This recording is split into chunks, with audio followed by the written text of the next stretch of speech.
मौन। परम की जो प्राप्ति होगी वो मौन में होगी। कहानी कहानी विक्रमादित्य जाते हैं, बरगद के पेड़ पर एक लाश को उतारते हैं, अपने कंधे पे रखते हैं। तो लाश ने विक्रमादित्य को कहानी सुनानी शुरू की कि एक गांव में एक आचार्य जी रहते थे, उनकी बड़ी खूबसूरत बेटी थी और उनके 3 शिष्य थे और तीनों उस लड़की को बहुत प्यार करते थे और तीनों बड़े योग्य थे। आचार्य जी को भी लगता था कि यार योग्य तो तीनों हैं, लड़की को भी लगता था कि योग्य तो तीनों हैं, तो शादी किससे करूं? बाप और बेटी दोनों बड़े कंफ्यूज थे कि विवाह किससे किया जाए।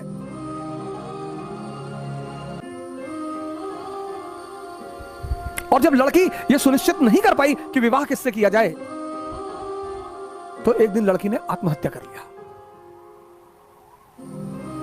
अब जब लड़की ने आत्महत्या कर लिया, तीनों बड़े निराश हुए, गए उसका दाह संस्कार किया। तो एक शिष्य तो तुरंत सन्यासी बन गया, वहीं धूनी लगा ली उसने उसकी कब्र के पास कि बस अब जीवन में कुछ करना ही नहीं, जिसको मैं प्रेम करता था वो बचा ही नहीं, तो अब जीवन में कोई सार नहीं, अब सिर्फ तपस्या करनी है और तपस्या करके ही जीवन को त्याग देना है। दूसरा फकीर बन गया,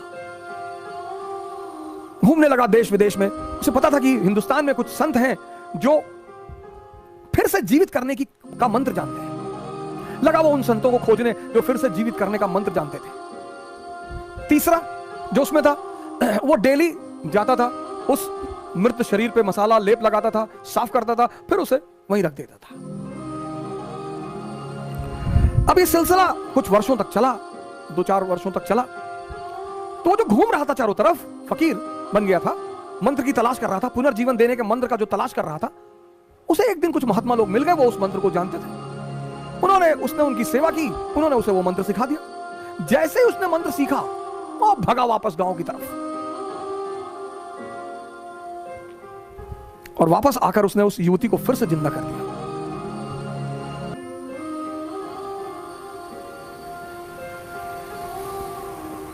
जब उसने फिर से जिंदा कर दिया, तीनों दावेदार फिर खड़े हो गए और अब तो युवती और सुंदर हो गई।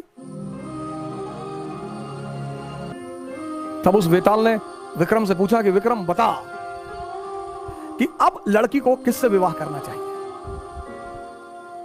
अगर तेरे मन में उत्तर आ रहा है और तू जवाब नहीं देगा तो तेरे सर के टुकड़े टुकड़े हो जाएंगे, और अगर तूने जवाब दिया तो मैं तुझे छोड़कर चला जाऊंगा।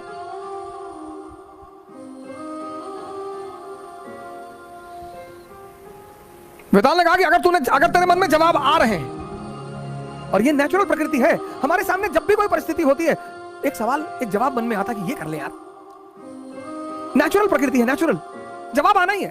तो वेताल ने कहा कि देख विक्रम, अगर तेरे मन में जवाब आ रहा है और तूने मुझे नहीं दिया तो तेरे सर के टुकड़े टुकड़े हो जाएंगे, और अगर दे दिया तो मैं चला जाऊंगा।